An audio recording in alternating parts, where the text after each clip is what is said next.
Hey everybody, it's Rebecca Good with Homeschool Conversations. I want to make this video about how we homeschooled in various economic situations.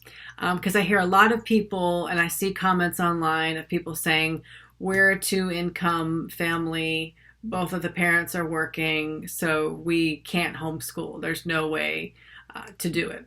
So I just want to talk about my experience or our experience, my husband and I, in homeschooling, because we've homeschooled where I was working full time, he was working full time, we were both working full time.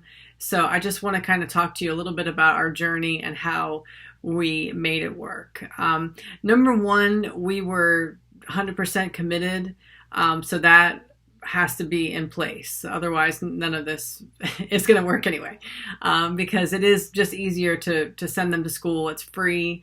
That's what, 85 to 90% of people do anyway. So you really do have to be committed to this. And that's part of why I'm making these videos, is to get that foundation has to be there. But if you're willing to make the commitment, I'm going to tell you how we made that work for us. So we took our daughter out of government school after first grade. And that next school year, when she was going into second grade, I started a full-time teaching position. And my husband was working part-time remotely at home. And my husband primarily taught all of second grade for our daughter. And we were moving around a lot. I had a temporary job for a part of that school year, and then we ended up moving to another state. So it was kind of a crazy time anyway. But primarily that year, my husband my daughter had a fascination with ancient Egypt during that time. And so he would take National Geographic, magazines, and we would find everything that we could about ancient Egypt. And he would have her do readings. He would highlight vocabulary, come up with questions, short answer questions and discussion with her. So that's how we did a lot of her reading. And then for her math, we just had a workbook. I think it was a Brain Quest workbook that we went through with her math skills. And then if we saw that there were particular skills that she was struggling with, we would, kind of go back. And there's just a couple of really great websites that I found for math. One is math-aids.com.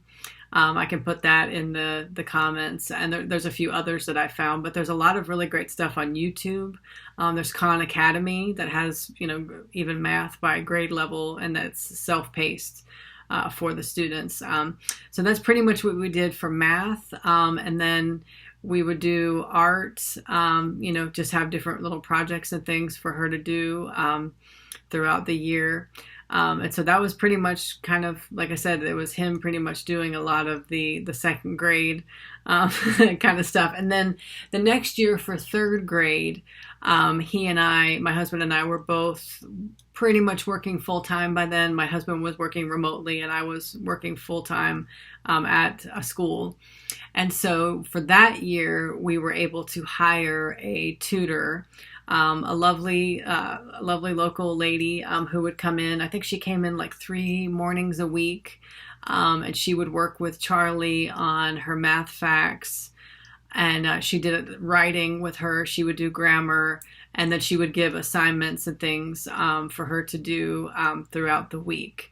And then we have always pretty much done weekly library trips and free reading.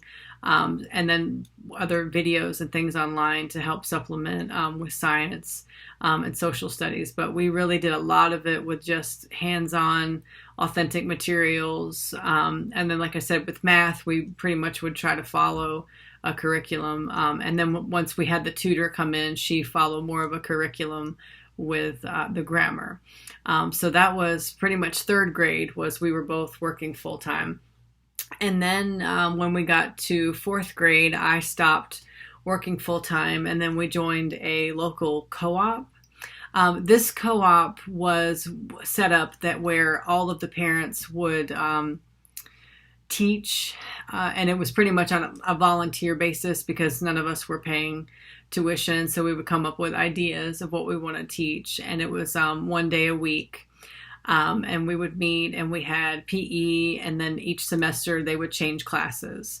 This program was more of an enrichment program. It wasn't really as strong academically as other co-ops that we've been in. But that was what we did that year. And then again, and at this point, my son was in first grade. And then we would go through and we would do daily writing activities. We would do journals. Again, the weekly trips to the library. We had like a little science workbook that we would go through. We had some social studies that we went through with the workbook, and also math that we did. We would go through their math skills that way. And then during that time, I was working part-time. So my husband would work during the day, and then he would come home, and then a few nights a week I would be working as well. I was also working some teaching online, so I had some morning classes. If you are interested in teaching ESL online, there's a huge amount of need for that in China. But the hours are not, they're kind of stinky for us because it's very early in the morning. And it's also on the weekends. They like, our Friday night, Saturday night, or their Saturday morning, Sunday morning. But that was able to work around our work schedule. So I did some of that in there also while homeschooling. So that pretty much is where we are now. I had a baby last year, so I'm not working at all right now, but we are now in a co-op, and I've talked about this before in some other videos. We're in a co-op where we do pay a small amount of tuition, and then the parents can teach. So for example, I'm going to be teaching 1 to 2 classes this year to help cover some of that cost, but this is a more academically focused co-op because my kids, they're both going to be doing their science, social studies, foreign language, is all going to be done there on site on Mondays, and then they'll have homework to bring throughout the week. And we still have the tutor that I told you about. When my daughter was in 3rd grade, she's now our math tutor. So we do that once a week, and then they have their lessons that they have to do throughout the week. So I do help them with that. And as far as writing, I do primarily because I was an ESL teacher, so I do have a background in teaching writing. So I do handle some of that with the kids, but I don't ever give specific topics per se. I do let them pick what they want to write about, but we do some essay writing throughout the year, but it's always on topics that are interesting to them. So for example, last year, my son, he enjoys learning about coins and money. So he wrote a few essays about bicentennials, and then he did one about wheat pennies. And my daughter is very interested and fascinated by French. So she wrote a few essays about French history. And we also do our journal writing. If I do see particular grammar issues that are persistent, we may back up and we'll do some lessons about that. But like I said, through their writing, through their, especially the daily journals, I can see, whether or not those things are taking hold, the gaps in their grammar. So that's pretty much how our homeschooling has evolved over time. Currently we do daily vocabulary. That was something we incorporated a few years ago, and we enjoy that. We just get like one of those day-by-day calendars, and it has various vocabulary terms. So every day we have our board, and we put those up on the board, and we try to incorporate them as much as we can. In the summertime, we do reading challenges through our local library. For part of our community development, before COVID, we were doing tutoring. We would go and work with students in the inner city and do tutoring with them. But we currently, we have a list of homebound folks in various nursing homes and just folks who are not able to get out.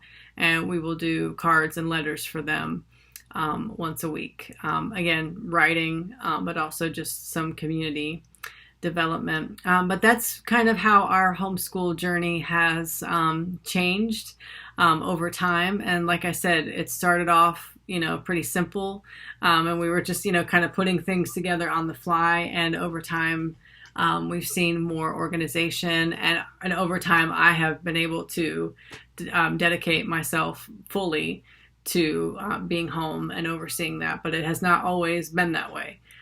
Like I said, for a time, we were doing it while both of us were working, and while I was working and Dad was doing the bulk of the homeschooling, and I was just kind of checking in on weekends. So it changes over time, but like I said in the very beginning, if you are committed to it, you can make it work. There are options that are budget friendly. Like I was saying in the beginning, the first co-op that we did there was no tuition. It was just your time that would be involved. But I've also done bartering for tutoring, especially math tutoring, because I was a Spanish teacher. So I would tutor in Spanish, and then I would have somebody tutoring my kids in math. And there's also options, like I said, with the teaching English online, where you can teach in the morning or at night or on the weekends, and that can also you might be able to work around work schedules that way. So different options that are available, but this has been our journey, and maybe it'll change even more in the future, but this is where we are. Hey, I hope you like this video. Please like and subscribe. If you're ready to join in the conversation, let's do it in the comments below, and I'll be looking forward to hearing from you.